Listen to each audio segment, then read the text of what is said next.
सौविसिद्धि ध्रुवमचल मनोभवं गतिं पते वोक्षामि समयपाहुड मृण्मो शुद्ध केवलीभरितं नमो अरिहन्ताणं नमो सिद्धाणं नमो आयर्याणं नमो वज्रायाणं नमो लोये सौव्यसाहूणम्। समय सार परम मांगलिक ग्रंथ है। आचार्य कुंद देव द्वारा ये लिखा गया, और जहाँ पर यह चर्चा चली थी 358 नंबर की गाथा से कि भाई मैं संयमी निश्चय से, मैं अंदर से हूँ पर के त्याग से नहीं हूँ, क्योंकि मैं अंतरंग में भेद ज्ञान करके अपने राग द्वेष को कम करता हूँ तो मेरे अंदर संयम प्रकट होता है। कोई भी वस्तु बाहर से त्यागी नहीं जाती है, अंदर से त्यागी जाती है, और जब अंदर से त्याग हो जाता है तो बाहर अपने आप त्याग हो जाता है। बाहर मात्र के त्याग से या बाहर मात्र उसका उपयोग करने से उस वस्तु के प्रति तुम्हारा राग द्वेष खत्म नहीं हो जाता। आपके यहाँ अलमारियों में कपड़े कितने भरे होंगे, और कुछ कपड़े तो ऐसे होंगे जिनके कई सालों सालों नंबर नहीं आता होगा, और आप उसे पहनते नहीं और अपने पास रखते हो, तो बोलो उसके प्रति राग खत्म हो गया तुम्हारा, वो तुमसे त्याग हो गया है। बेटा छूट नहीं रहा।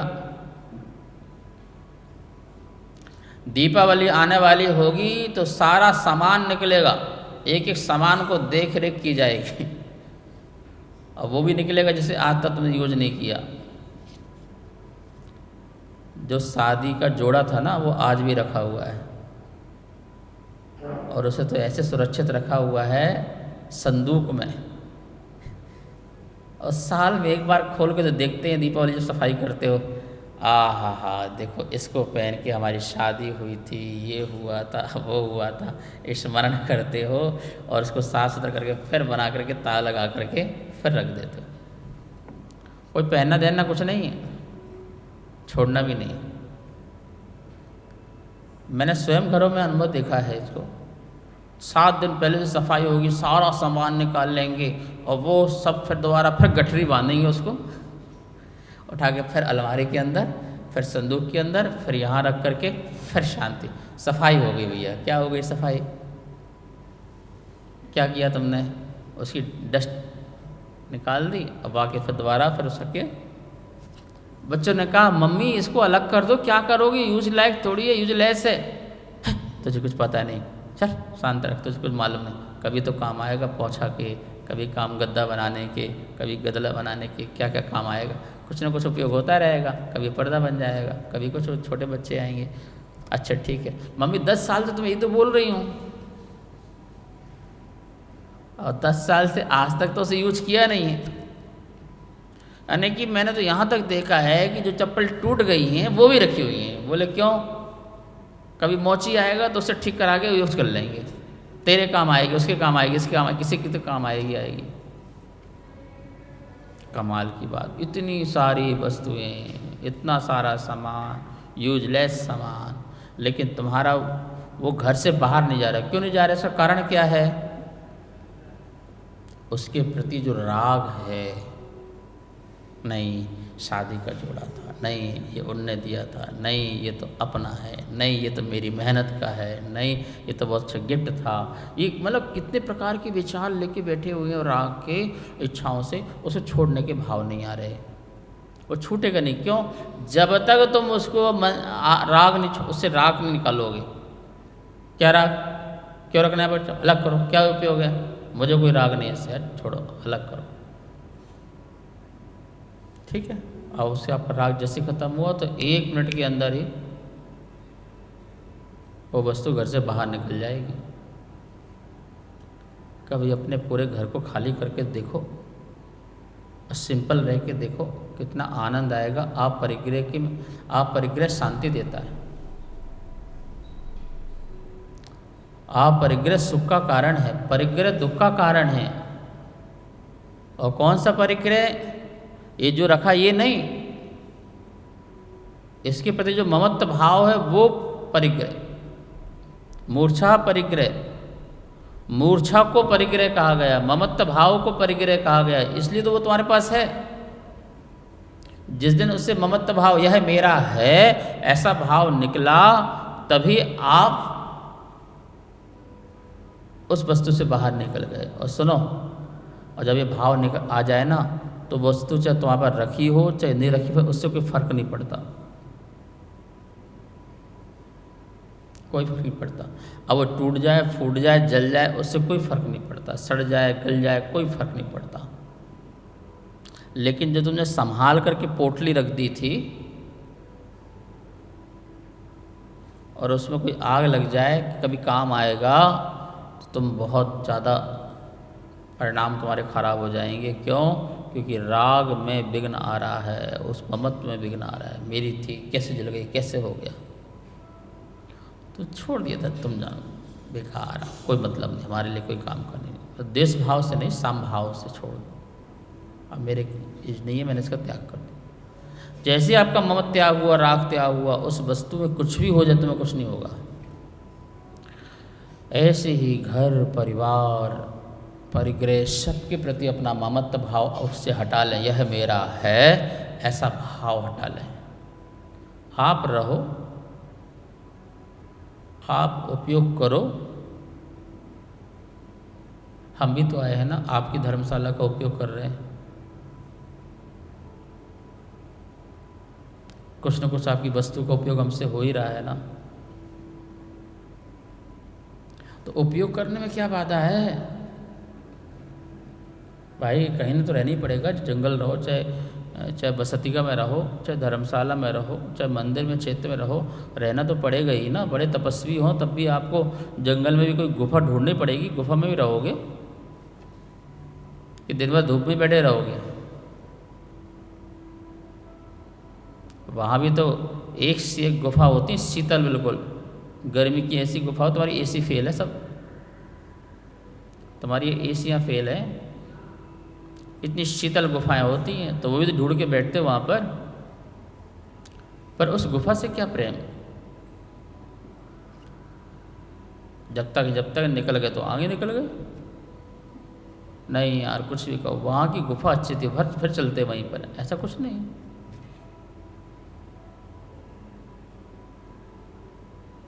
तो ऐसा नहीं, आप उपयोग करो, पर यह मेरा है ऐसा भाव अलग कर दो, ममत्व परिणाम निकाल दो बस।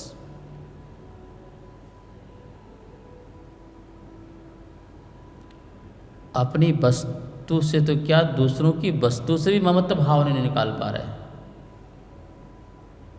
जो आपकी नहीं है, अपनी नहीं है, पर उसे आप अपनी मानने लगे हैं, उससे भी आपका ममत्व भाव नहीं निकल पा रहा है। सोचिए, जो आपकी बिल्कुल भी नहीं है, आपका उसमें 1% अधिकार नहीं है, लेकिन आप इतने ममत्वी, इतने रागी बने हुए हैं कि उसको आपने बिल्कुल जकड़ रखा है। मर जाएंगे, मिट जाएंगे, पर छोड़ेंगे। आप सोचिए कितने परिग्रही हैं, कितने दुखी हैं, उसी कारण बहुत परेशान है। ये भी नहीं होना चाहिए। कह रहे निश्चय से संयत तो संयत ही है, पर के त्याग से संयत नहीं है, क्योंकि उसने पर का कुछ त्याग ही नहीं किया। क्योंकि पर तो पहले से त्यागी था, छूटा था, बाहर था। जैसे महावीर स्वामी ने कहा कि मैंने क्या छोड़ा, जो छूटा था वो तो छूटा ही था, मैंने को थोड़ा छोड़ा। जब हमने शुरू में घर छोड़ा था तो गुरुदेव का प्रवचन सुना। उस प्रवचन से बड़े प्रभावित थे, पर उस प्रवचन में हमें शंका पैदा हो गई थी। गुरुदेव ने कहा, भाई तुम्हारे पास है क्या जो भरत चक्रवर्ती के पास था? वैभव। देखो उसने हजारों रानियां छोड़ी, करोड़ों घोड़ा हाथी छोड़े, महल छोड़े, ठाट बाट छोड़ा, इतने घोड़े छोड़े, इतनी रानियां छोड़ी, इतने प्रजा छोड़े, गिनती, इतने हाथी छोड़े। वो संख्या बताते जा रहे थे, हम काउंट कर रहे थे, करोड़ों करोड़ों करोड़ों करोड़ों करोड़ों करोड़ों, हजारों लाखों। गुरुदेव के पास हम कमरे में गए, गुरुदेव एक प्रश्न है आपकी, एक शंका है आपके प्रवचनों से, और अभी तो हमको 2 महीने ही हुए हैं। बोले क्या शंका है? शंका ये है कि आपने कहा ये हाथी छोड़े, घोड़े छोड़े, ये छोड़े, वो छोड़े। हमें तो ये शंका है कि जब भरत चक्रवर्ती ने ये सब छोड़े होंगे तो सड़कों में भगदड़ मच गई होगी, जाम लग गया होगा। इतने घोड़े छोड़ देंगे, इतने हाथी छोड़ देंगे तो रास्ता तो बंद हो जाएगा ना फिर। अरे बेटा ऐसी बात नहीं है। मैंने कैसी बात है? बोले घोड़े तो अभी भी घुड़साल में हैं, हाथी तो अभी भी गजसाल में ही हैं, और रानियां तो अभी भी रनवास में ही हैं। जो जहाँ हैं वो वहीं हैं। तो फिर हमने कहा पर छोड़ा क्या? बोले यह मेरे हैं, मैं इनका हूँ। ये जो भाव था वो भाव छोड़ दिया। जो जहाँ है वो वही है। क्योंकि अभी मैं अपनी बुद्धि से पकड़ रखा था, अपने राग द्वेष के परिणामों से उनको पकड़ रखा था कि ये मेरे हैं, ये मेरी रानियाँ, ये मेरी प्रजा, ये मेरे घोड़े, ये मेरे ये मेरे वो, बस ये मेरा मित्र, ये मेरा शत्रु, सब कुछ मेरा मेरा मेरा करते रहे। उसको तुमने राग द्वेष से पकड़ रखा था। लेकिन अब मैंने उन लोगों को नहीं छोड़ा, उनके प्रति समत्व भाव ले आया, सामायिक भाव ले आया, क्षमता का भाव ले आया। मैं अब समभावी हो गया हूँ, अब मैं समदर्शी हो गया हूँ, अब मैं संबोधि को प्राप्त हो गया हूँ। इसलिए अब मेरे अंदर संयम प्रकट हो गया है। ना अब किसी से राग है और ना किसी से द्वेष। इसलिए मैंने कुछ छोड़ा नहीं, जो छूटा था। लेकिन जो मैंने राग द्वेष की बंधनों से, रस्सियों से पकड़ रखा था, उस रस्सी को छोड़ दो। और वो ऐसी रस्सी जो किसी को दिखती नहीं। मुझे आपसे मोह दिख रहा है क्या? आपको मुझसे मोह दिख रहा है क्या? नहीं दिख रहा, जरूरी नहीं दिखे। लेकिन एक अदृश्य, एक ऐसा रस्सी है जो मैं देख सकता हूँ और तुम देख सकते हो अपनी। तुम अपनी देख सकते हो, मैं अपनी देख सकता हूँ। और उसको मैंने अलग कर दिया, उस रस्सी को मैंने अलग कर दिया। तो वस्तु तो जहाँ थी कल, आज भी वही है। मुझसे उससे अब क्या लेना देना? और मैं अपने में संभाव आ गया। वो जो संभाव है वही मेरा संयम है। प्रवचन सार में लिखा है ना, संभाव को चारित्र कहा है। चारित्रम खलु धम्मो, चारित्र निश्चित धर्म है। तो धर्म क्या है? बोले संभाव को धर्म का है। बोले संभाव क्या है? क्षोभ और क्षोभ के जो परिणाम हैं, क्षोभ और मोह, क्षोभ और मोह के परिणाम का त्याग का नाम समता है, सम परिणाम है, और उसी का नाम संयम है, चारित्र है। तो बोले कि क्षोभ परिणाम क्या होते हैं, मोह परिणाम क्या होते हैं? मोह मतलब मेरा परिणाम, ममत्व परिणाम, और क्षोभ मतलब राग द्वेष। राग द्वेष की लहरें उठना क्षोभ है, जो समुद्र में क्षोभ पैदा होता है। और मोह यह मेरा है, तो राग द्वेष मोह मेरा, तो मेरा राग द्वेष, ये जो परिणाम है, इस परिणाम को शांत कर लेना, समभाव है और समभाव का नाम ही चारित्र है और संयम है। अब मुझे बताओ ये समभाव किससे प्रकट हुआ है? पर के त्याग से कि अपने में समभाव प्रकट करने से? तो मेरा घर छोड़ने से समभाव थोड़ी प्राप्त हुआ है, निश्चय से कथन ये हुआ। ये निश्चय से कथन और ये गाथा यही कह रही है। क्या कह रही है? जिस प्रकार जो सफ़ेदी है पर दीवाल की नहीं है, कलई तो वह कलई की है, कलई वह तो कलई ही है, वह दीवाल नहीं है। वो जो सफ़ेदी है चूना की, वो दीवाल नहीं है, उसकी सफ़ेदी तो चूने से ही है, वो चूना की ही है। अब दीवाल सफ़ेद कहते रहो, दीवाल लाल कहते रहो, दीवाल पीली कहते रहो रंग कलर से, तो वो उससे लाल पीली नहीं है, वो तो जो है सफ़ेदी सफ़ेदी में है, दीवाल में नहीं है। ऐसा ही मेरा संयम पर के त्याग से नहीं है, संयम तो संयम से ही है, संयत तो संयत से ही है, चारित्रवान तो चारित्रवान से ही है, वो पर के त्याग से नहीं है।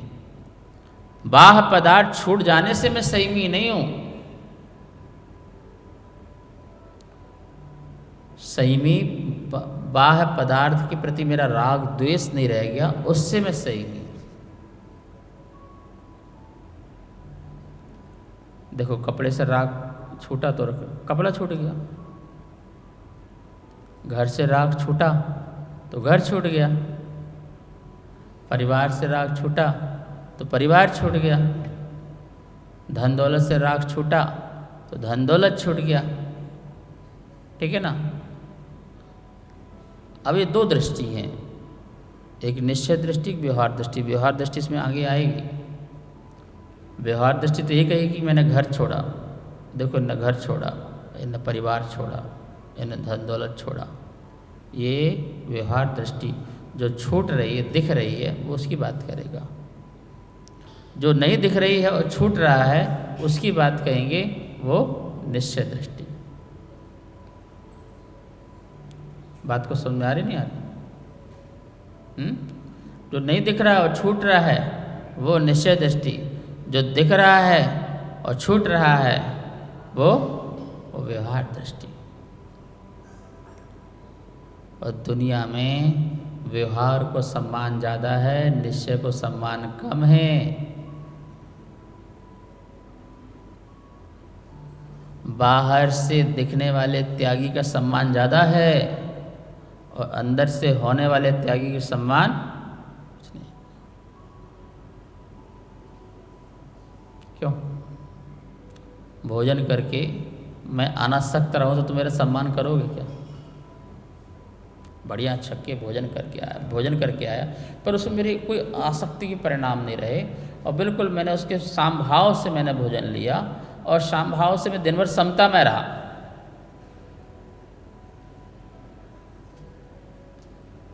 और एक ये है कि एक उपास एक आहार करते बड़े तपस्वी हैं भाई। जय हो महाराज, आपकी तपस्या धन्य है। क्यों? आप तो आहार ही नहीं लेते हो।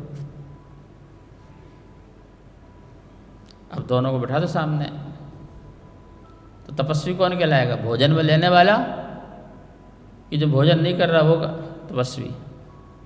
तो आपकी नज़र एक ही ढूंढेगी, जो भोजन नहीं कर रहा वो तपस्वी है। पर क्या आप उसके निश्चय को जान सकते हो जो भोजन नहीं कर रहा है कि वो भोजन क्यों नहीं कर रहा है? उसका तो ऐसा भी तो हो सकता है कि इसलिए भोजन नहीं कर रहा हो कि दुनिया समझे तो कितना तपस्वी है भाई, कितना बड़ा त्यागी है। देखो एक आहार एक भोजन, कमाल है, तो बहुत बड़े ऊंचे संत हैं, सब छोड़ रखा है और आप उस भाव से उनके लिए तपस्वी मान रहे हो, तो आप उसके चारित्र को पकड़ पाओगे अंदर अंतरंग के? हो सकता बड़ी ख्याति के लिए वो त्याग कर रहा हो, सम्मान के लिए, पूजा पाठ के लिए, एक उपास एक आहार, दो उपास एक आहार, तीन उपास एक आहार, चार उपास एक आहार, सिंह निष्क्रिय व्रत कर रहा हो। और सिंह निष्कीर्ण व्रत का एक एक पल का लाइव चल रहा हो।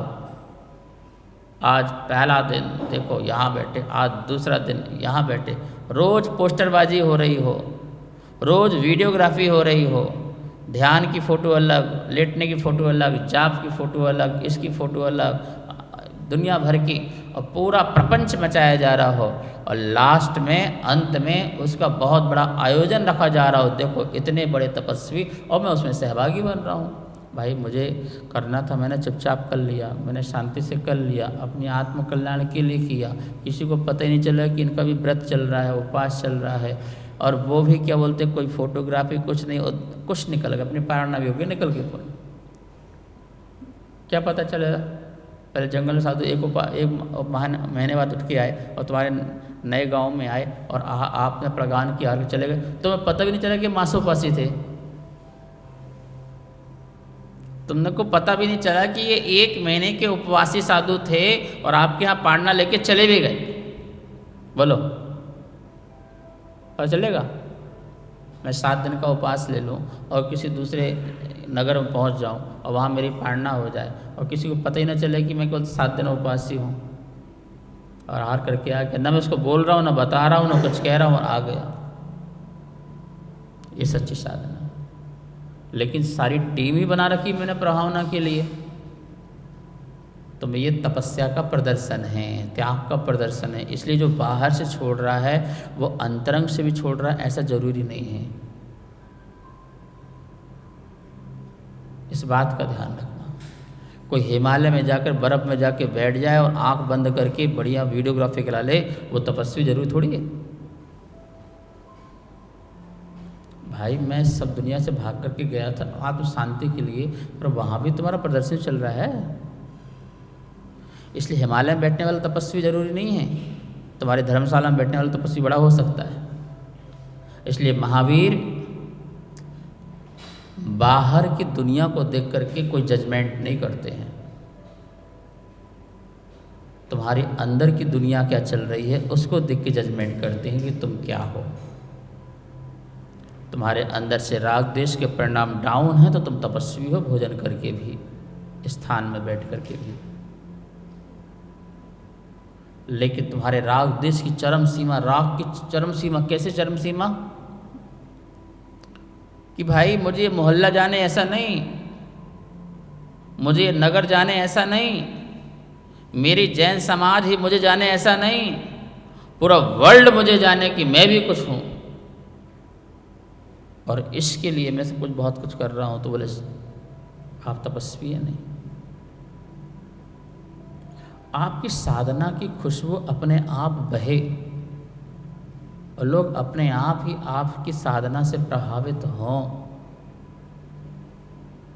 और आप भी सच्चे साधक हैं अंतरंग से, तो अच्छी बात है। जो सुगंधित फूल है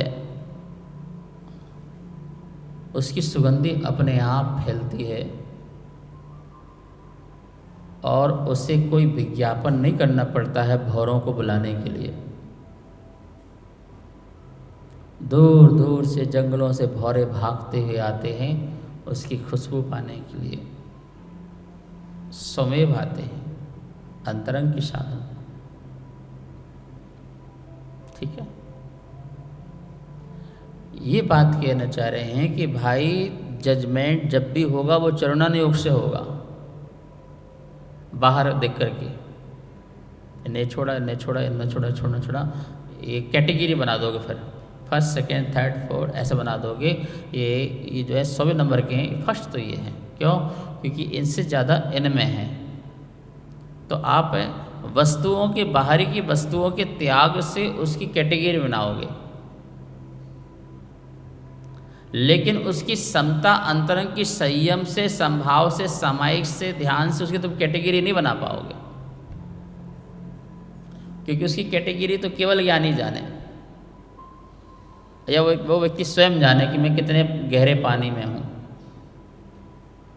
तो दुनिया किसका सम्मान करती है? क्यों? 10 लक्षण पर मैं एक टाइम आहार भी लूँ और बहुत स्वाध्याय करूँ और कोई क्रोध नहीं करूँ, सच में अंदर से क्रोध नहीं करूँ, कोई लोभ नहीं करूं पंकज, अंदर से कोई लोभ नहीं करूं, कोई मान नहीं करूं। 10 लक्षण पर मैंने बिल्कुल नॉर्मल हो गया, बिल्कुल 1% भी कोई कसाय नहीं, मौन रहूं, लोभ नहीं करूं और आहार एक टाइम आराम से पूरा ले रहा हूं, ठीक है ना। ये मेरा निश्चल भाव से, मैं अपने बता निश्चल भाव से मैं कर रहा हूँ मान लो। और एक है जिन्होंने 10 उपास किए निर्जल, क्या उपास किए? 10 उपास निर्जल किए, मोबाइल हाथ में है, 2-4 मूवी देखता है, टाइम पास हो जाता है, सीरियल देखता है, वो देखता है, बातें लग रहता है, काम में भी लगा रहता है और सारी पंचायत में भी लगा रहता है, ठीक है। और कितने उपास किए? 10 उपास। अब मुझे बताओ तुम सम्मान किसका करोगे? सच बताना पंकज, मेरा या उसका? क्यों? क्योंकि जो दिख रहा है, आपको क्या दिख रहा है? भाई देखो, पानी की एक बूंद भी नहीं ली बंदे ने यार, कमाल की बात। 10 दिन छोड़ना हंसी खेल है, भोजन तो ठीक है, पानी की एक बूंद भी नहीं। भाई इनका तो जुलूस निकालो, तो इनकी तो शोभा यात्रा निकालो, कोई मिनिस्टर भी बुलाओ उनके लिए, तो कोई बड़ा अतिथि बुलाओ। कुछ लोग मंदिर 10 लक्षण इसलिए करते हैं कि 10वें दिन उनका अनंत चतुर्दशी के दिन या उसके 10 लक्षण या 6 वाणी में समाज में नाम होता है, सम्मान होता है, चांदी का सिक्का मिलता है और बढ़िया लोग बढ़िया धन्यवाद देते हैं, वाह भाई क्या बात है आपने 10 उपास किए, इसलिए भी करते हैं। हो सकता उसने किया हो दुनिया में नाम खाने के लिए, ठीक है ना। आप कैसे जज कर सकते हो? आप जज नहीं कर पाओगे। ये जज तो महावीर की केवल ज्ञान में चल रहा है या स्वयं के व्यक्ति के अनुभव में चल रहा है। इसलिए यहाँ बोला भाई संयत तो संयत ही है, संयम से ही है, पर के त्याग से संयमी नहीं। तो अंदर से जान तो संयमी है, तो बाहर के छोड़ने से संयमी नहीं। निश्चय से संयमी वही है जिसने अंतरंग से सच में निश्चल भाव से निर्विकार भाव को प्राप्त हुआ है, निर्विकल्प भाव को प्राप्त हुआ है, समभाव को प्राप्त हुआ है, समता भाव को प्राप्त हुआ है, समदर्शी बन गया है, वही संयमी है। ये निश्चय संयमी बोल रहे हैं। और ऐसे संयमी दुनिया के कोई प्रपंच में नहीं मिलेंगे आपको। ऐसे संयमी प्रपंच के लिए नहीं जिएंगे, ऐसे संयमी अपने में जिएंगे। समझ में आ रहा ना आपको ये संयम? तो यहाँ पर कहा जिस प्रकार